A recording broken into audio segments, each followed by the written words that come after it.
We're getting new details about a deadly hostage situation at a hotel in Mali. We now know 6 U.S. citizens are among at least 80 others who have made it out alive. At least 3 people have died and more than 100 are still being held captive. Tony Schaefer is a former Army intelligence operative and is on the phone now.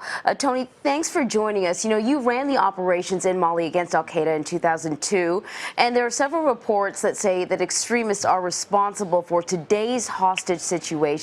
What can you tell us about terrorism in this region? Yeah, this goes back to right after 9/11, and I'm glad you put it in that frame. It was actually a group called the Socialist Group for Preaching in Combat, which goes by GSPC, which morphed into al-Qaeda in the Islamic Maghreb, which has been the group that's been operating there since. So, to me, while we don't have confirmation, this makes a great deal of sense based on the fact that al-Qaeda was operating with impunity there during the mid-2000s. We actually went in there to try to take care of it. We actually ran, I can't get into detail, obviously, but several covert operations in that region against them. So it makes perfect sense now, these years later, where we've not been really paying a great deal of attention to that region, that they would come back and do something like this. We were attempting to keep them more into the desert. If you guys look at the map on this, this is right next to the Sahara Desert. It's very arid, and we were actually working very closely with a number of regional countries there, of regional powers, to kind of check these guys in the desert. Unfortunately, clearly, they're coming out of the desert now, hitting the urban areas. And this is something we should be paying a great deal of attention to. Tony, it's a week after the Paris attacks, and ISIS has stolen the world stage, so to speak, when it comes to terrorism. Right.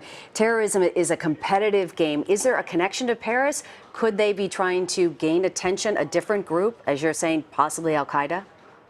Yeah, I think that's what's going on here. Look, while they do joint operations, I do believe Charlie Hebdo was essentially a joint operation. You had al-Qaeda in the Arabian Peninsula trained the guys, and they were essentially affiliated with ISIS when they did the attack of Charlie Hebdo. With that said, I think this is completely separate. And if you look at Ayman Zawahiri, the leader of al-Qaeda, who's currently in Pakistan, his recent missives stated that al-Qaeda wanted to get back into the game.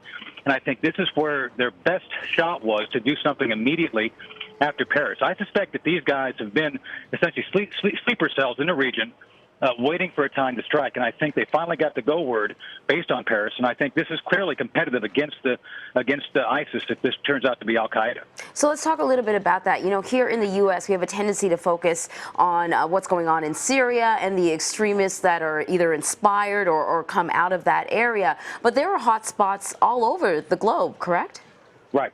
Well, yeah, just to point that out, when I was we're talking about running operations there in 2002, I ran an operating base called OB Alpha, Operating Base Alpha, and we covered the entire sub-Saharan African continent to include this and Yemen and some other locations. So we knew then, again, 12 years ago, that we needed to start paying attention to what was going on throughout the region. And clearly what happened is I think we took our attention off. We actually closed down OB Alpha for purposes of fighting the Iraq war, which I thought was a huge mistake.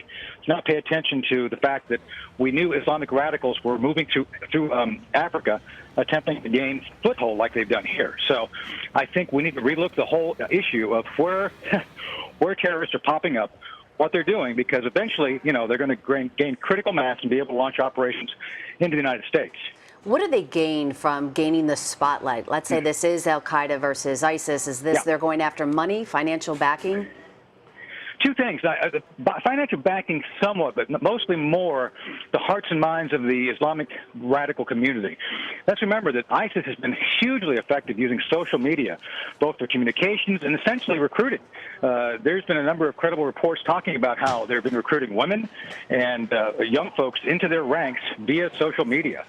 Al-Qaeda was never that sophisticated. So I think what we're seeing here is almost a desperation by al-Qaeda to get its name back in the headlines. So this is more about propaganda and attempting to say, hey, we're still here. Again, we don't know it's al-Qaeda, but I'm pretty sure it is. And if it is, I'm pretty sure it's like, hey, pay attention to us. We're still here. We haven't gone away. But clearly, ISIS has been absorbing a great deal of al-Qaeda's infrastructure globally. And I think this is an attempt of al-Qaeda to kind of say, well, enough's enough. we're back in the game, and we're going to do some things to regain our momentum as well. And you mentioned there has been a lot going on in Mali for a while now, and there are several jihadist groups operating there. I'm wondering if there's also a possibility that perhaps a smaller group is trying to win favor with one of the larger extremist organizations by pulling off something like this. It's always possible. I mean, again, the GSPC, the Group for Combat and Call, which was a precursor to Al-Qaeda, had a number of offshoots.